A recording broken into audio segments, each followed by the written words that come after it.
Selamat pagi pemirsa, apa kabar Anda di pagi hari ini? Senang sekali saya Graciela Taime dapat menjumpai Anda dalam Berita Papua.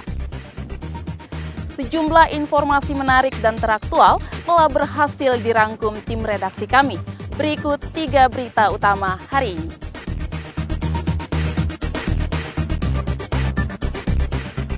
Polisi buka blokade jalan menuju ke Pelabuhan Merauke.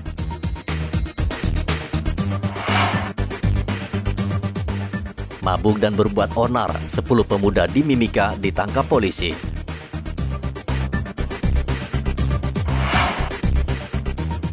Atlet catur Papua berhasil raih 8 emas.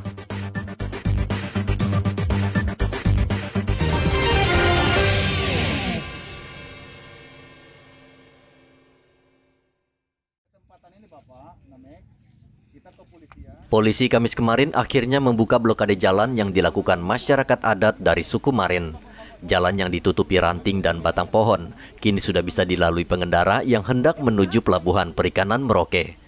Warga adat akhirnya bersedia bernegosiasi dengan pemerintah melalui DPRD terkait masalah hak ulayat yang menurut mereka statusnya masih terkatung-katung. Wakapolres Merauke Kompol Leonard Yoga meminta masyarakat adat yang bermasalah dengan Pemda agar tidak memblokade jalan karena cara-cara seperti ini justru merugikan masyarakat lain. Coba nanti ketemu dengan Kepala Dinas Perikanan. Kalau saya laporkan aja gitu, kenapa dulu dibangun di atas tanah yang tidak jelas supaya tindak pidana korupsinya kelihatan di situ. Gitu, karena mereka bangun itu uang negara loh. Karena mereka bangun di atas tanah yang tidak jelas, kita laporkan dulu ke tindak pidana korupsi. Nah itu maksud saya. Jadi mohon bapak-bapak pengertiannya, negara hadir, merah putih ada hadir ini supaya fasilitas ini bisa berjalan. Blokade dilakukan masyarakat adat suku Marin karena Pemda tidak memberikan ganti rugi tanah mereka yang kini di atasnya sudah dibangun kantor perikanan. Warga kesal karena sejak bertahun-tahun pemerintah hanya memberikan janji. Muhammad Ridwan melaporkan dari Merauke, Papua.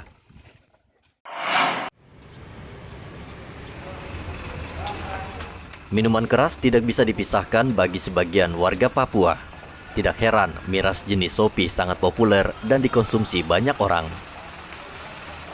Polisi belum lama menangkap 10 pemuda di Kampung Nawaripi, Mimika, karena membuat keributan akibat terlalu banyak menenggak minuman keras. Ke-10 pemuda mabuk ini tidak melawan ketika digiring ke kantor polisi karena masih mabuk. Mereka akan dipulangkan bila sudah tidak dipengaruhi alkohol.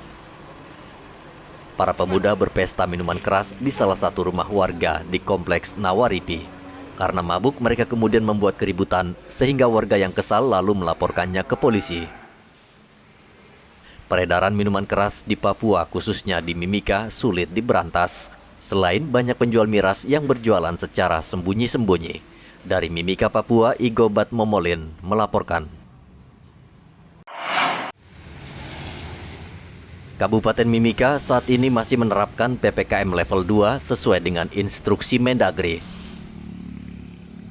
Aktivitas masyarakat tetap berjalan seperti biasa. Tidak ada lagi pembatasan kegiatan sehingga roda perekonomian sudah mulai bergeliat. Meskipun demikian, warga diminta tetap menjaga jarak serta menerapkan protokol kesehatan.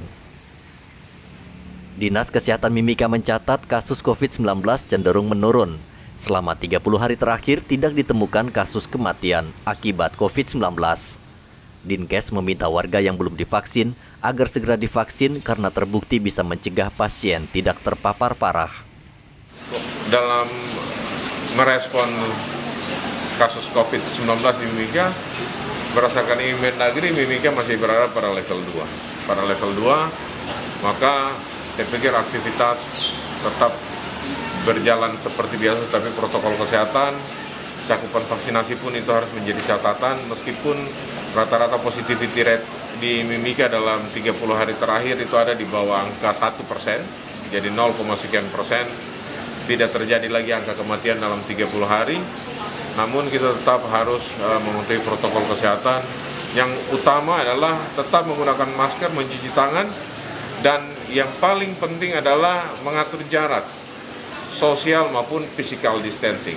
Jadi menjaga jarak antara orang per orang maupun hindari kerumunan. Saya pikir itu hal yang penting.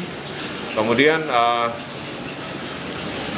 jangan lupa yang belum vaksinasi, saya pikir sudah harus melakukan vaksinasi. Hari ini terbukti kok vaksin sudah mampu untuk menurunkan angka kematian, angka kesakitan, dan pada akhirnya hari ini kalau kita lihat di Kota Timika 3 event besar bisa berjalan dalam 3 bulan berturut-turut. Mulai September ada PON, kemudian PON selesai, di akhir Oktober dilanjutkan dengan Pesparawi, kemudian selesai, dan juga konferensi Sinode Kingmi Setanah Papua. Dan kita lihat pasca PON, pasca Pesparawi, semua masih bisa terkendali. Pengendalian COVID-19 masih dilakukan secara baik. Sampai saat ini cakupan vaksinasi di Kabupaten Mimika baru mencapai 65% dari target. Padahal sejak awal Pemda Mimika beserta TNI Polri terus gencar melakukan vaksinasi untuk mengejar kekebalan komunal. Oleh karena itu memasuki bulan Desember, Pemda akan terus gencar melakukan vaksinasi agar tercapai target vaksinasi.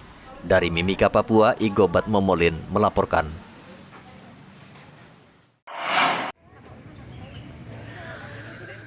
Gerai vaksin di Merauke masih terus dipadati warga yang ingin divaksin. Kendati kasus positif COVID-19 cenderung menurun, antusias warga tidak surut untuk divaksin.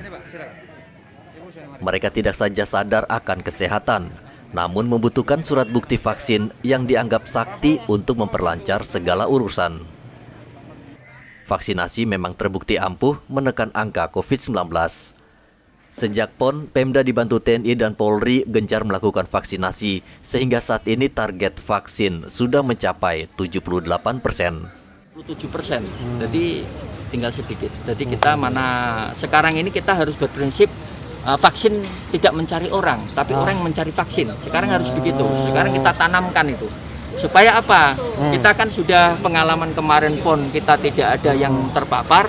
Yang terpapar adalah orang-orang pendatang dari luar, dan mereka ya mungkin karena kelelahan dan faktor lain sehingga mereka bisa terpapar. Tapi untuk yang kita sendiri kan tidak ada. Tentunya berarti berkat vaksin yang selama ini sudah kita selenggarakan sampai dengan target waktu itu 75%, itu berhasil, dinyatakan berhasil. Sehingga kita tetap walaupun di daerah-daerah di Koramil Babinsa, kemudian di Polsek, itu dia tetap ada penyelenggaraan dengan kerjasama dengan puskesmas untuk vaksin. Tetapi kalau yang di sektor kota kita sudah hanya kita membuka misalkan di puskesmas seperti itu. Jadi sekarang itu vaksin kan harus dicari. Cakupan vaksinasi di Merauke saat ini sudah mencapai 78% dari target 124.000 warga. Namun warga tetap diminta waspada karena varian baru sudah muncul di beberapa negara seperti Malaysia dan Singapura. Varian ini bisa menyebabkan efektivitas vaksin menjadi berkurang. Maka menggunakan masker serta jaga jarak tetap diharuskan selama pandemi belum mereda. Muhammad Ridwan melaporkan dari Merauke, Papua.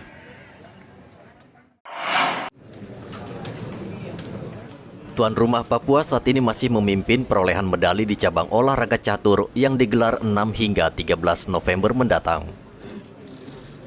Dalam nomor catur cepat yang memperebutkan 16 medali emas, tuan rumah Papua menduduki peringkat atas dengan 8 emas, disusul Jawa Tengah dan Jawa Barat, serta Sumatera Selatan masing-masing 2 emas, lalu Aceh dan Sumatera Utara dengan 1 emas. Pertandingan catur merupakan salah satu pertandingan yang diikuti banyak peserta, yakni 171 atlet dari 23 provinsi dengan memperebutkan 70 medali emas. Ya, dengan memperebutkan 16 medali perak dan 16 medali perunggu. Adapun provinsi yang memperoleh medali yaitu urutan pertama dari Papua, ya, sampai hari ini tanggal 10 November proses pertandingan berjalan dengan aman, lancar. Kemudian seluruh atlet ofisial tetap menerapkan protokol kesehatan. Untuk seluruh atlet yang bertanding diperbolehkan untuk memasuki ruangan bertanding. Kemudian ofisial dan pelatih hanya mengantar atlet sampai ke dalam ruangan. Kemudian ofisial dan atlet tersebut diperbolehkan untuk keluar ruangan. Ya. Itu salah satu strategi yang kami lakukan di ruang pertandingan untuk menjaga protokol kesehatan. Dan seluruh atlet pun memakai masker. Sementara itu, atlet catur Papua peraih emas Lenda Robeka Manuaron mengaku bangga karena walaupun baru pertama kali turun di ajang ini, ia bisa menyumbang emas untuk Papua. Sangat bangga karena kami dengan kerjasama yang baik, kami bisa dapat emas. Kami semakin semangat lagi untuk Papua. Baru pertama kali. Baru pertama kali. Baru pertama kali langsung dapat emas. Iya. Targetnya bisa dapat emas lagi ya? Iya.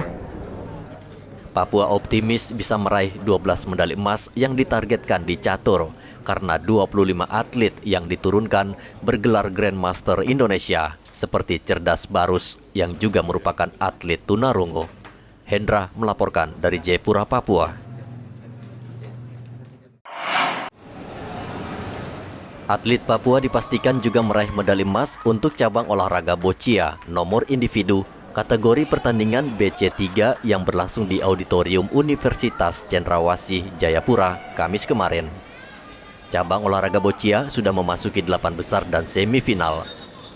2 atlet Papua menjadi finalis dan akan saling memperebutkan medali emas untuk kategori BC3. Di pertandingan ketiga ini sudah masuk ke 8 besar maupun semifinal. Dan masih di hari ketiga ini yang mendominasi adalah Jateng, DKI, dan Papua. Ya, sampai dengan hari ketiga ini di pertandingan boccia semuanya berjalan dengan baik, tidak ada yang protes karena memang kita menjunjung tinggi sportivitas di pertandingan ini. Pak, ada harapan kepada pihak panitia, Pak. Ini kan kalau nggak salah penutupan tanggal 13, berarti kan sisa 2 hari lagi ya, Pak? Iya.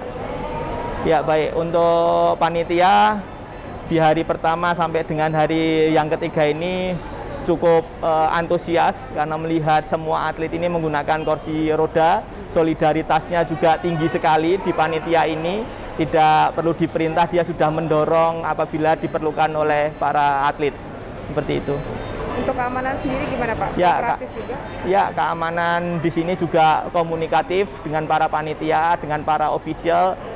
Mana saja yang perlu dibantu, mana yang tidak, itu selalu berkomunikasi dengan kepolisian atau keamanan yang berada di venue ini. Berarti dari hari pertama sampai ketiga panitia sudah berjalan sebagaimana tupoksinya ya, Pak? Iya, betul. Karena kita memang sebelum pertandingan kita mengadakan suatu BIMTEK, pengarahan terhadap para panitia sehingga ketika game sudah terbiasa atau mengetahui apa yang harus dilakukan. Sementara kategori BC1, medali emas dipastikan diraih Jawa Tengah karena terjadi All Jawa Tengah final. Cabang olahraga boccia merupakan cabang yang baru mulai diperkenalkan di Indonesia pada tahun 2018 lalu. Boccia merupakan cabang olahraga yang diperuntukkan bagi penyandang disabilitas. Boccia dibagi 4 kelas, BC1 hingga BC4, disesuaikan dengan kemampuan atlet. Hendra melaporkan dari Jayapura, Papua. Untuk menjamin pasokan listrik, di Peparnas ke-16, PLN Papua telah menyediakan listrik sebesar 125 MW. Daya listrik sebesar itu bisa digunakan di 12 venue di 2 wilayah, yaitu di Kota Jayapura dan Kabupaten Jayapura. PLN juga menyiagakan ratusan petugas untuk mengantisipasi bila terjadi gangguan teknis. Titik yang lebih sedikit, tapi PLN tetap dengan konsentrasi penuh menjaga keandalan pasokan selama gelaran Peparnas 16 2021 ini.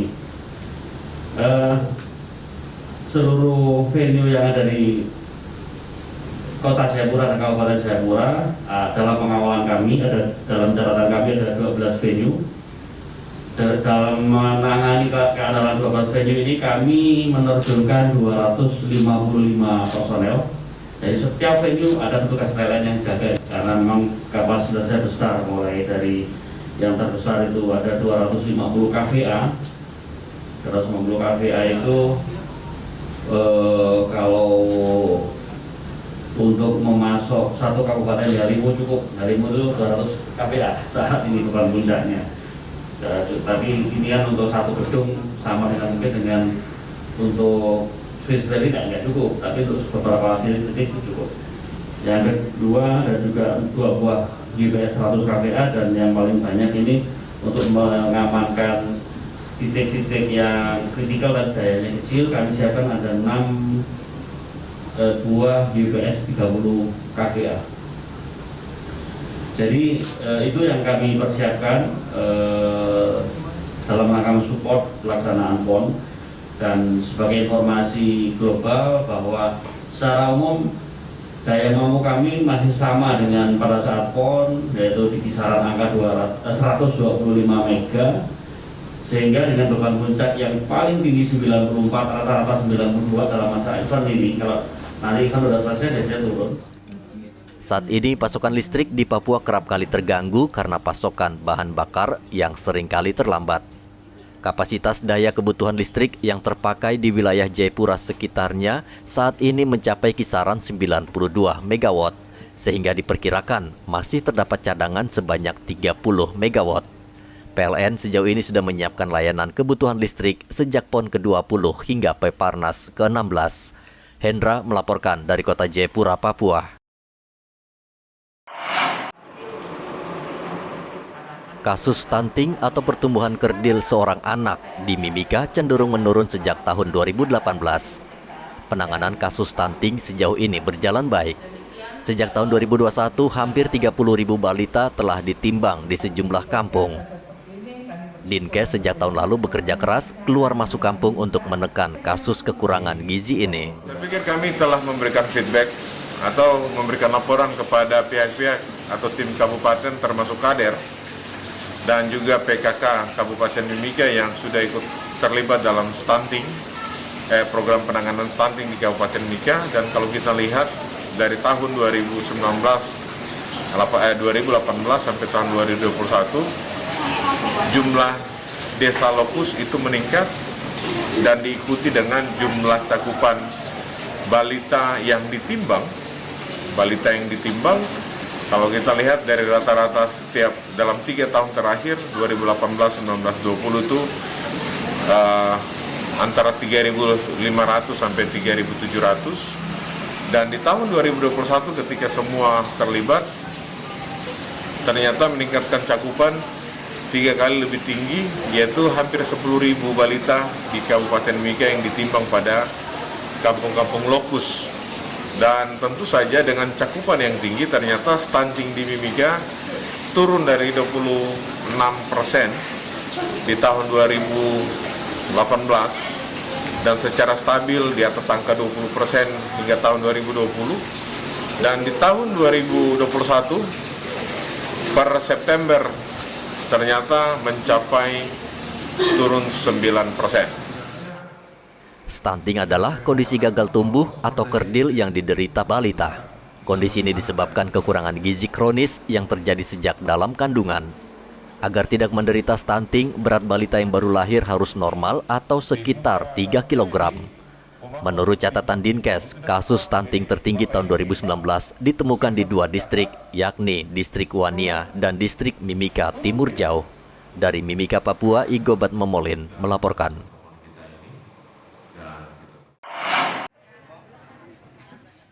Hingga saat ini, Polres Merauke telah menyalurkan bantuan kepada 1.800 pedagang kaki lima yang terdampak akibat penerapan PPKM atau pembatasan kegiatan. Polisi sengaja dilibatkan untuk menyalurkan bantuan agar tidak terjadi kisruh dan berjalan tertib.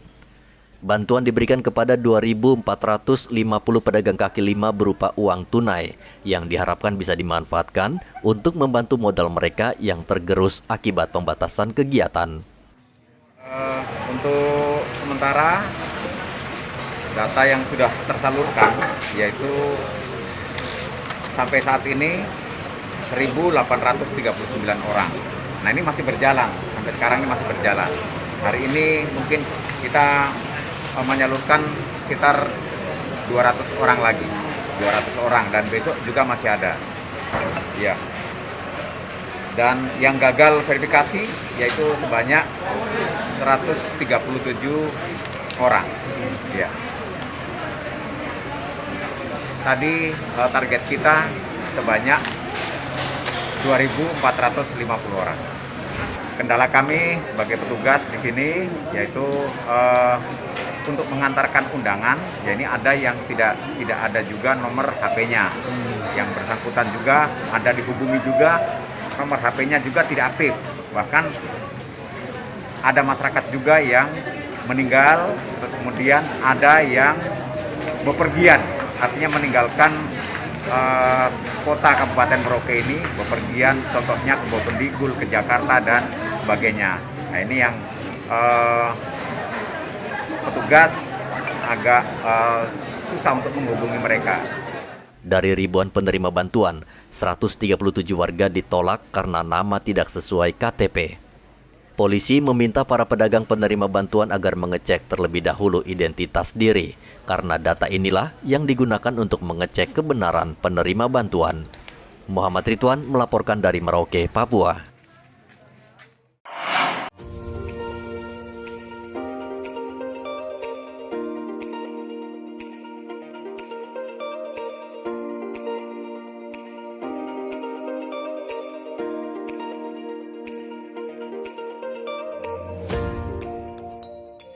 Kota Jayapura kini memiliki objek wisata baru, yakni Kampung Nelayan Hamadi.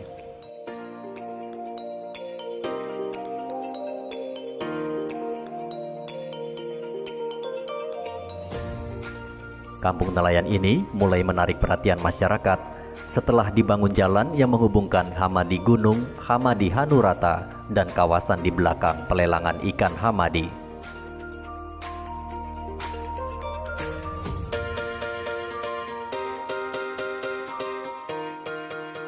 Kampung nelayan yang juga merupakan pusat perdagangan ikan terbesar di Jayapura ini sangat tertata sehingga indah dan menarik untuk dikunjungi.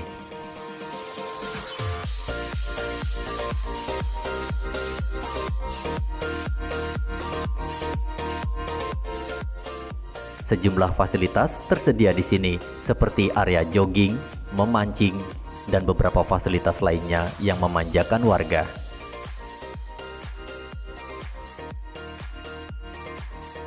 Untuk menjangkau Kampung Nelayan Hamadi tidak terlalu sulit karena terhubung jembatan sepanjang 2 km dari kota Jayapura.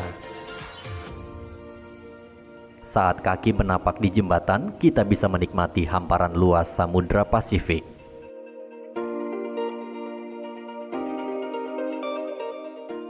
Banyak spot menarik untuk bersuah foto.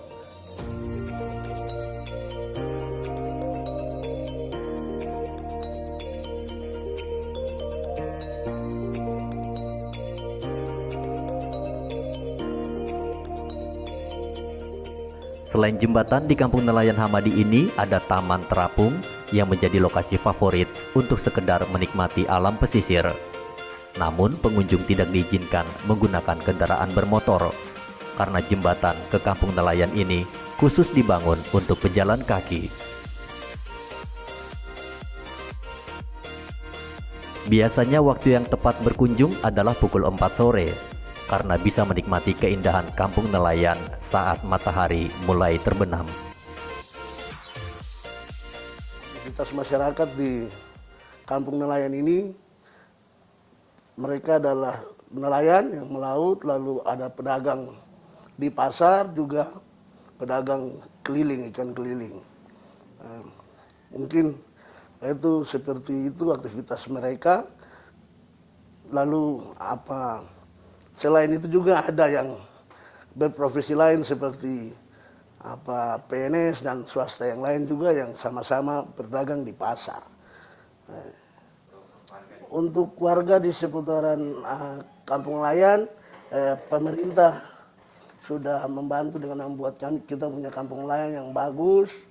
Mungkin sama-sama kita menjaga kebersihan supaya dengan menjelang PON ini mungkin ada peserta yang datang mungkin bisa berwisata sampai di Kampung Nelayan. Jadi kita sama-sama menjaga baik itu kebersihan termasuk dan kita punya ternak-ternak piaraan juga seperti itu.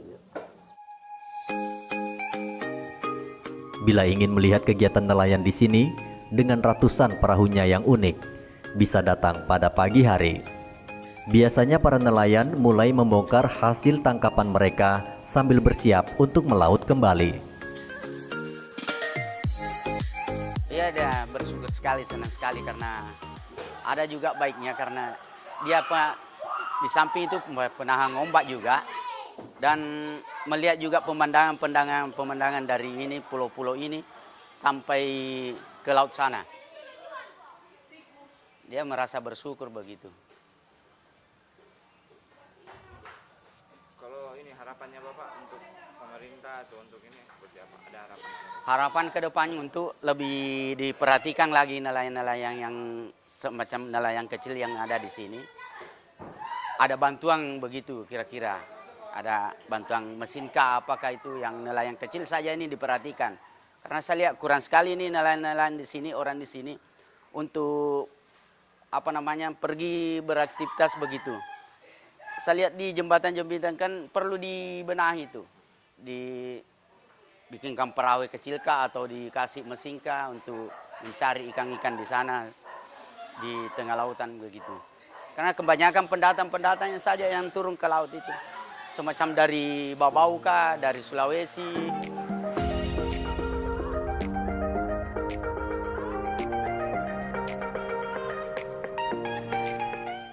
Kampung Nelayan Hamadi diresmikan tahun 2019 oleh Wali Kota Jayapura. Sebelumnya, kampung nelayan ini merupakan kawasan kumuh di pesisir selatan Jayapura. Kini, kampung nelayan ini menjadi salah satu ruang terbuka bagi warga untuk berlibur dan menjadi salah satu objek wisata baru yang ramai dikunjungi. Arthur melaporkan dari Kota Jayapura, Papua. Pemirsa, informasi tadi sekaligus mengakhiri jumpa kita dalam Berita Papua. Saya Graciela Taime, mewakili tim kerabat kerja yang bertugas menyampaikan terima kasih, selamat beraktivitas, sampai jumpa. Wanyambe.